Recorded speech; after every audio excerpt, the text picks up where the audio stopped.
ओम श्री परमात्मने नमः। मैं प्रोफेसर हरिहृदय अवस्थी अपने परम पूज्य गुरु जी प्रोफेसर पंडित भगवत शरण शुक्ल जी के साथ में आप सभी का Awasthi Ayurveda anatomy yoga and spirituality channel पर हार्दिक स्वागत करता हूं। हम लोग गीता के 12वें अध्याय के 17वें श्लोक में हैं। गुरु जी प्रत्येक श्लोक पर अपना विवेचन, अपना ज्ञान के माध्यम से हम लोग ईश्वर के नज़दीक ले जा रहे हैं और गीता प्रेमियों को लाभ हो रहा है। और इस क्रम में हम गुरुजी से निवेदन करेंगे कि वो 17वें श्लोक की व्याख्या करें। गुरुजी वेद, उपनिषद, पुराण और गीता के मर्मज्ञ हैं और उसी के आधार पर वो विवेचन कर रहे हैं, जिससे कि हम लोग ईश्वर को साक्षात महसूस कर रहे हैं, उनके नज़दीक पहुंच रहे हैं। तो अब मेरा निवेदन है गुरुजी से कि कृपया 17वें श्लोक पर अपनी व्याख्या प्रस्तुत करें। पूज्य गुरुजी पंडित भगवत शरण शुक्ल जी की ओर हम लोग चलते हैं। त्वमेव माता च पिता त्वमेव बन्धुश्च सखा त्वमेव विद्या द्रविणं त्वमेव सर्वं मम देवदेव। कृष्णाय वासुदेवाय हरये परमात्मने प्रणतक्लेशनाशाय गोविंदाय नमो नमः।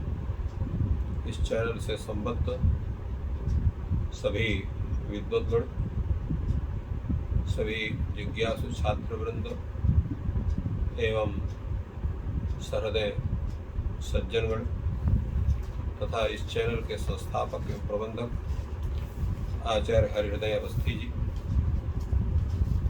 हम लोग इस गीता ज्ञान यज्ञ के शुभ अवसर पर 12वें अध्याय पर जो हम लोगों की चर्चा चल रही है, उस पर 17वें पद्य की व्याख्या या विचार हम लोग करेंगे। यह, जैसा आप सब जानते हैं, भक्ति योग नामक ये अध्याय है। तो भक्ति की क्या योग्यता होना चाहिए? जब तक भक्ति की वो योग्यता नहीं बनेगी, तब तक वो भक्तिमान नहीं बनेगा। भक्तिमान का अर्थ होता है भक्ति अस्ति अस्य असो भक्तिमान, जिसके अंदर भक्ति है। भगवान की भक्ति का ये प्रभाव है कि उसके हृदय में उदय होने से समस्त विश्व उसको भगवत में दिखाई पड़ता है। जब तक यह मेरा है, यह तेरा है, यह वस्तु मेरी है, यह तुम्हारी है, वह फला व्यक्ति है, वह फला व्यक्ति इत्याकारक सामान्य बुद्धि जब व्यक्ति होती है तो वो भक्त नहीं बन सकता है। प्रायः लोग देखते हैं, कुछ स्तोत्रों का पाठ कर लिए, कुछ जप कर लिए, भगवान के प्रति एक सामान्य स्नेह हो गया तो अपने को भक्त मानने लगते हैं। ये हम नहीं कह सकते हैं कि वो भक्त नहीं है, परंतु भक्त होने की जो सीढ़ी है उस पर वो आरूढ़ है, ये हम कह सकते हैं। किंतु भगवान को जो भक्त प्रिय है, वो योग्यता हमारे अंदर जब तक नहीं आएगी तो भक्त होते हुए भगवान के प्रिय नहीं हो सकते। कौन सी योग्यता है? जिस योग्यता के उदय होने पर हम भगवान के अतिशय प्रिय हो सकते हैं। कहाँ ये ज्ञान हमें प्राप्त होगा? तो दिशा निर्देश हमें कहाँ से प्राप्त होगा? तो इसका निर्देश भगवान स्वयं इस गीता के 17वें श्लोक में करते हैं। यो न हृष्यति न द्वेष्टि न शोचति न कांक्षति शुभाशुभ परित्यागी भक्तिमान यः समे प्रिय। जो न हर्षित होता है, न किसी से द्वेष करता है, न किसी प्रकार का शोक करता है, न कुछ चाहता है, न उसको शुभ वस्तु से उसको लगाव है, न अशुभ वस्तु उसको द्वेष है, ऐसा जो व्यक्ति है वही भक्तिमान है, वही भगवान को अतिशय प्रिय है। अब ये उन्होंने सूत्र के रूप में इस श्लोक को बताया। परंतु प्रश्न ये होता है कि ये हर्ष क्या वस्तु है और हर्ष क्यों नहीं होता है। अतिशय प्रिय वस्तु जब हमें प्राप्त होती है या हमारी उन्नति होती है तो हमें हर्ष होना स्वाभाविक है। तो उस स्वाभाविक गुण का परित्याग हम कैसे कर सकते हैं। और जब हमको प्रिय वस्तु का संयोग होगा तो हर्ष तो अपने आप ही होगा। परंतु जो ज्ञानी भक्त है उसको हर्ष रूपी है जो विकार है वो उसको नहीं होता है। क्यों नहीं होता है। भगवान कहते हैं कि भक्त के लिए सर्वशक्तिमान सर्वाधार परम दयालु भगवान श्रीमन्नारायण ही प्रिय वस्तु और उसके अतिरिक्त कोई भी प्रिय वस्तु नहीं है। और जब वो उस परमात्मा के स्वरूप का ध्यान उसके हृदय कमल में निरंतर विद्यमान रहता है तो स्वतः परमानंद को प्राप्त रहता है। तो जैसे कोई व्यक्ति अथाह जलाशय में के समीप स्थित हो जाए तो उसके छोटे मोटे जलाशयों की उसको परवाह नहीं होती। उनके आने से भी उसको किसी प्रकार का हर्ष या विषाद नहीं होता है। इसी प्रकार जो परमात्मा के स्वरूप का जो ध्यान है उस ध्यान में जो निमग्न व्यक्ति है उसको जितने भी प्रिय वस्तु हैं किसी भी प्रिय वस्तु के प्राप्ति होने पर उसको हर्ष नहीं होता। क्योंकि वो परमात्मा का जो आनंदमय स्वरूप है इसलिए भगवान को सच्चिदानंद घन कहते हैं। प्रगाढ़ जो आनंद है, आनंद का स्वरूप दो तरह का होता है, एक विषयानंद और एक परमात्मा का आनंद या सच्चिदानंद आप कह सकते हैं। तो जो विषयजन्य आनंद है वह आनंद या हर्ष वो सापेक्ष यावत वस्तु तावत आनंद। जैसे आप भोजन कर रहे हैं तो अनेक प्रकार के सुस्वाद व्यंजन है तो जब तक भोजन करेंगे तभी तक भोजन का आनंद आपको मिलेगा। भोजन समाप्त आनंद समाप्त। कोई अतिशय प्रिय व्यक्ति है वो आपको मिलता है तो जब तक वो व्यक्ति है तब तक आपको उसके प्राप्ति का आनंद है। व्यक्ति गया आनंद समाप्त। किंतु जो परमानंद है उस परमात्मा की जो श्री मूर्ति है जो हमारे मस्तिष्क में हमारे हृदय में पूर्ण रूप से प्राप्त हो जाती है तो उस आनंद के सामने बाकी जितने विषय आनंद है वो स्वतः विलीन हो जाते हैं। और इस कारण से ये जितने भी बाह्य स्वरूप आनंद है उनके प्राप्त होने पर उस भक्त को कोई हर्ष नहीं होता है। यो न हृष्यति, ये इसका तात्पर्य। इसी प्रकार जो भगवान भक्त जो किसी से द्वेष नहीं करता है। क्यों नहीं करता है। हमारा कोई शत्रु उपस्थित हो जाए या कोई अप्रिय वस्तु उपस्थित हो जाए तो हमसे उससे द्वेष हो जाता है। हम नहीं चाहते हैं कि वो वस्तु हमारे पास है। और सुख का यही स्वरूप ही है कि दुख का पूर्णतया अभाव होना।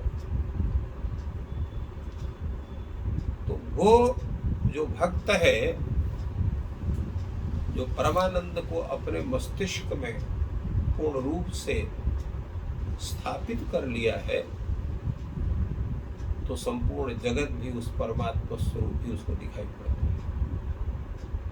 जो द्वेष स्थानीय वस्तु है या व्यक्ति है उसमें भी उसको परमात्मा का ही स्वरूप आभासित होता है। तो जब सर्वत्र परमात्मा के स्वरूप को देखता है तो फिर द्वेष कैसे कर सकता है उसे। क्योंकि उसी परमात्मा की तो उसके द्वारा आराधना हो रही है, उसी को उसने अपने हृदय में निवास किया हुआ है। तो इसलिए जितने भी वस्तु हैं जो द्वेष्य वस्तु है उसको द्वेष नहीं होता, इसलिए न द्वेष्टि, ये न दृष्टि का स्वरूप है। इसके बाद है न शोचति, वो शोक भी नहीं करता है। क्यों नहीं शोक करता है? क्योंकि प्रायः हमारा जब कोई काम बिगड़ जाता है या प्रिय का वियोग हो जाता है या कोई हमारी प्रिय वस्तु नष्ट हो जाती है तो हमें शोक होता है। हमारा कोई बहुत बड़ा काम है जिसको हम करना चाहते हो बिगड़ जाता है तो हमें शोक होता है, किंतु भक्त को शोक नहीं, न सोचे, वो नहीं सोचता। क्यों नहीं सोचता है? उसको भी सोच, क्योंकि सामान्य जो भी प्राणी है सभी को ये मनोविकार होते हैं, और भक्तों को भगवान कहते हैं उसको मनोविकार वो नहीं होना चाहिए। तो क्यों नहीं होता है उसका? बड़ा प्रश्न है कि क्योंकि प्रकृति का नियम है, अनिष्ट वस्तु की प्राप्ति होने पर भी शोक होता है और इष्ट वस्तु के वियोग होने से भी हमें शोक होता है। किंतु जो भक्त है वो लीलामय परम दयालु उस परमेश्वर की सर्वत्र कृपा ही मानता है। जैसे हमने कई बार ये उदाहरण आप लोगों के सामने प्रस्तुत किया है, भगवती कुंती भगवान से क्या मांगती है?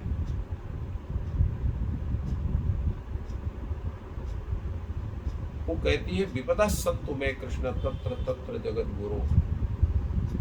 जहां जहां आप में मुझे केवल विपत्ति चाहिए, संपत्ति नहीं चाहिए। क्यों चाहिए विपत्ति?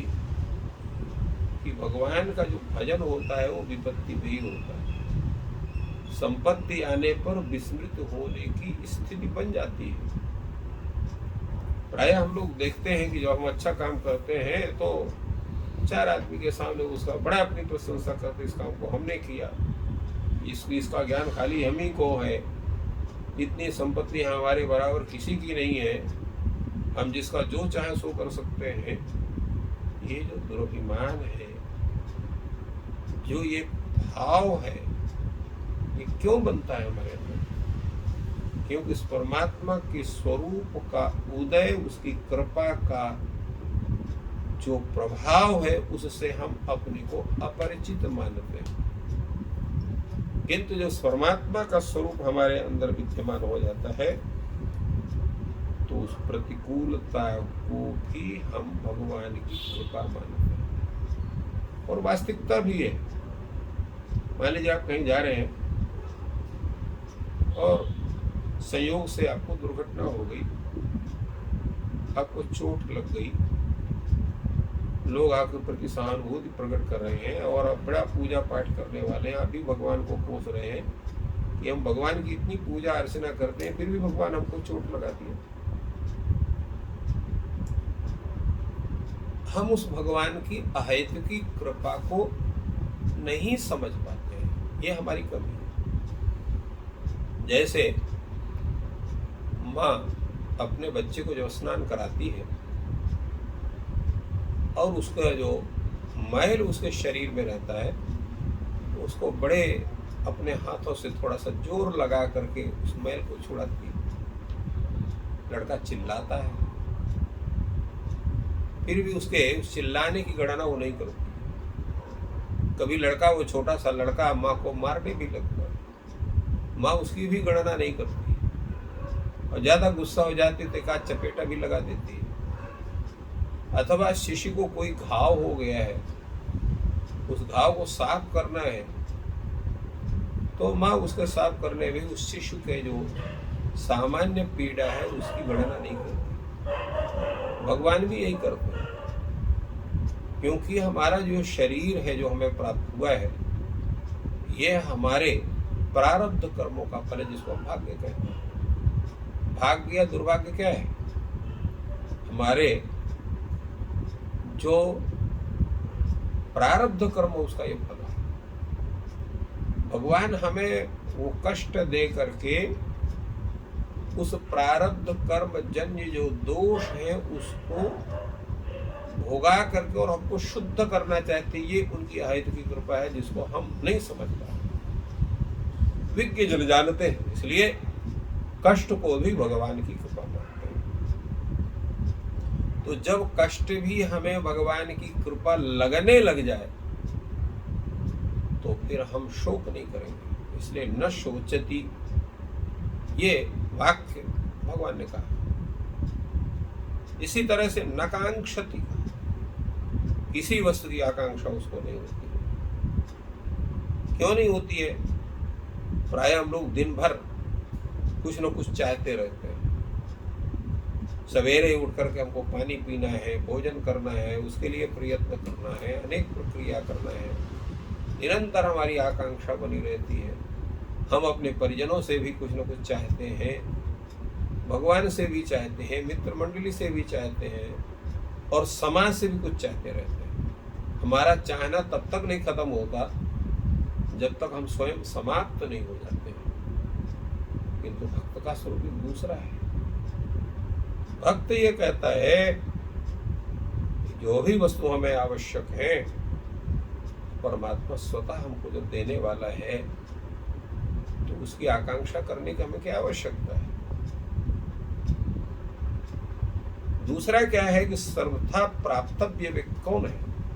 वो परमात्मा है। तो जिस परमात्मा तत्व का अनुभव हमें हो जाता है और परम शांति हमारे मस्तिष्क में हो जाती है, तो हम पूर्ण काम हो जाते हैं, अर्थात संपूर्ण कामनाएं हमारी समाप्त हो जाती हैं। किसी भी प्रकार की आवश्यकता हमें होती ही नहीं। आप भूखे हैं तो भी प्रसन्न, खाए हैं तो भी प्रसन्न, सोने के लिए जगह नहीं मिली तब भी प्रसन्न, बहुत खूबसूरत शैया मिल गई तो भी प्रसन्न। हर अवस्था में प्रसन्नता होना, आकांक्षाओं का अभाव होना, जब ये हमें प्रतीत होने लग जाए, ऐसा अनुभव होने लग जाए, तब आप जानिए कि आप भगवान के प्रिय पात्र होने की योग्यता आपके अंदर आ रही है। तो इसलिए भगवान के प्रति पूर्ण समर्पित व्यक्ति को किसी भी प्रकार की आकांक्षा नहीं होती है। यही बतलाने के लिए भगवान ने कहा न कांक्षति।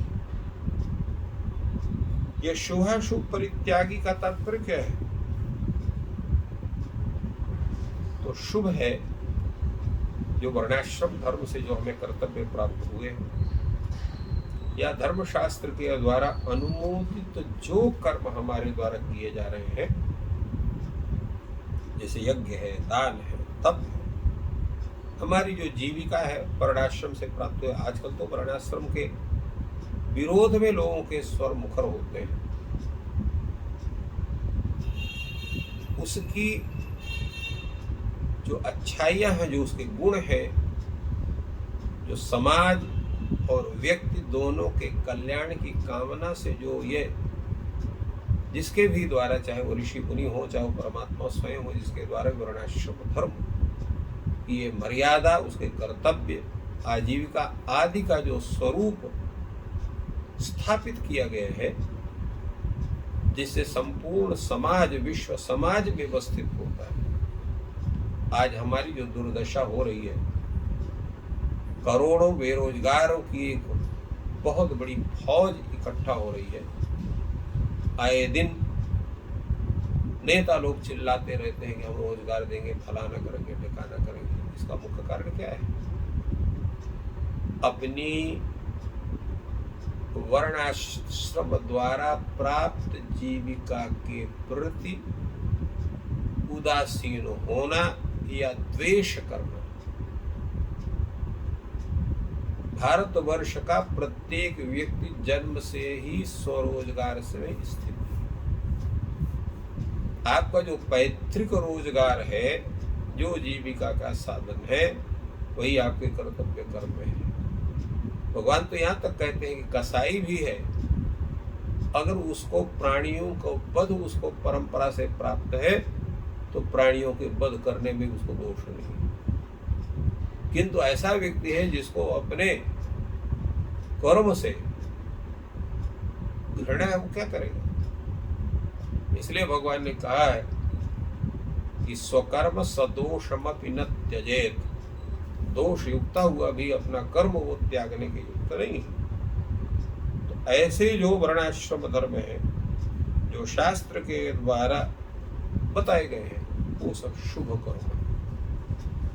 और जो ऐसे हैं जो संपूर्ण समाज को दूषित करते हैं, जैसे असत्य भाषण करना, किसी से कपट करना, उसको धोखा देना, चोरी करना, हिंसा करना, व्यभिचार करना, ये सब क्या है? जो पाप के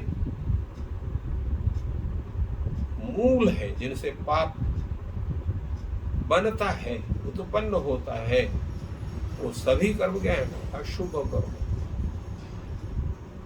तो जो परमात्म तत्व का दर्शन कर लेता है, उसकी इंद्रियां स्ववश होती हैं। तो इसलिए वो असत्य भाषण आदि जो अशुभ कर्म है उनका परित्याग करता है। परंतु एक चीज यहाँ पर यह शंका उपस्थित होती है कि यागादि जो कर्म है, सात्विक कर्म है, इनका त्याग नहीं करना चाहिए। और यहाँ भगवान कहते हैं शुभाशुभ परित्यागी। तो ऐसा लगता है कि भगवान के कथन में स्वयं के कथन का स्वयं के कथन से विरोध हो रहा है। तो इसलिए यहाँ पर शुभ परित्यागी तो क्यों कहा गया? अशुभ परित्यागी खा लीजिए, शुभाशुभ परित्यागी यहाँ कहा गया। क्या इसका तात्पर्य है? शुभ कर्म का तो त्याग नहीं करना चाहिए, गीता में भगवान ने कहा है, और यहाँ कहते हैं कि शुभ कर्म का भी परित्याग करना चाहिए। तो उसका समाधान यह है कि शुभ कर्म भी अगर फल की कामना से किए जाएं तो वो सदोष हो जाते हैं, और जब निष्काम कर्म भावना से किए जाते हैं तो गुण हो जाते हैं। निष्काम भावना से वही व्यक्ति इन शुभ कर्मों को कर सकता है जिसके वो शुभ कर्म केवल भगवत प्रीत्यर्थ, भगवद आज्ञानुपालनार्थ किए जाते हैं। तो वो अशुभ कर्म भी शुभ हो जाता है, या शुभ कर्म भी पवित्र होता है। आप लोगों ने सदन कसाई का नाम सुना हो। इसने कसाई होते हुए, कसाई कर्म करते हुए भगवान की अतिशय आराधना के बल पर भगवान का दर्शन प्राप्त करता है। भगवान यहाँ कहते हैं कि शुभ कर्म को आपको करना तो है, किंतु शुभ कर्म द्वारा उत्पन्न जो फल है उसकी आकांक्षा नहीं करनी है। तो इसलिए शुभ कर्मों के जो उनका उद्देश्य है कर्म फल प्राप्ति, उसका त्याग होना है, और अशुभ कर्मों का पूर्ण त्याग करना, यही शुभ अशुभ परित्यागी का स्वरूप है। तो इन योग्यताओं को जो व्यक्ति धारण करेगा, भक्ति उसी को प्राप्त होगी, और जब भक्ति उसको प्राप्त होगी तो भक्तिमान होगी। इसलिए भगवान ने कहा है, निर्मल मन जन सो मोहि पावा, मोहि कपट छल छिद्र न भावा। निर्मल, निर्मल स्वांतःकरण। तो निर्मल स्वांतःकरण तभी बनेगा जब ना आपको हर्ष है, विषाद है, न शोक है, न आकांक्षा है। शुभ फलों के यागादि कर्म से जन्य जो फल है उसकी भी आपको आकांक्षा नहीं है। अशुभ कर्म के विषय में आपका दृष्टि ही नहीं है, तो भक्ति स्वतः उत्पन्न होगी। निर्मल स्वांतःकरण होने पर भक्ति का स्वयं उदय होता है, तब आप भक्तिमान बनते हैं। और जब भक्तिमान बनते हैं तो भक्तिमान यह समय प्रिय, आप भगवान के अतिशय प्रिय पात्र बनते हैं। तो इस श्लोक में स्वयं भगवान श्री कृष्ण ने भक्ति की योग्यता क्या हो सकती है, और जब तक वो योग्यता नहीं बनेगी तब तक वो भगवत प्रिय हो नहीं सकता है। इस संपूर्ण प्रक्रिया को अत्यंत संक्षेप में भगवान श्री कृष्ण ने हम लोगों के उद्धारार्थ यह सूत्र वाक्य में प्रदान किया। इस प्रकार गुरुजी ने गीता के 12वें अध्याय के 17वें श्लोक में जो भक्त के लक्षण हैं उनका विवेचन किया, क्योंकि ये भक्ति योग नाम का अध्याय है और एक सामान्य व्यक्ति से भक्त बनने में यानी कि ट्रांसफॉर्म होने में कौन कौन से लक्षण अपने में उत्पन्न करने हैं और क्यों करने हैं उसका बहुत ही सुंदर गुरुजी ने विवेचन किया और इन लक्षणों को अपने अंदर उत्पन्न करके उनको हम निष्काम कर्म योगी बन के ईश्वर की प्राप्ति कर सकते हैं। आप सभी हमारे चैनल से जुड़ रहे हैं और समय दे रहे हैं, उसके लिए धन्यवाद। ईश्वर आपकी सहायता करें। आपका दिन शुभ हो।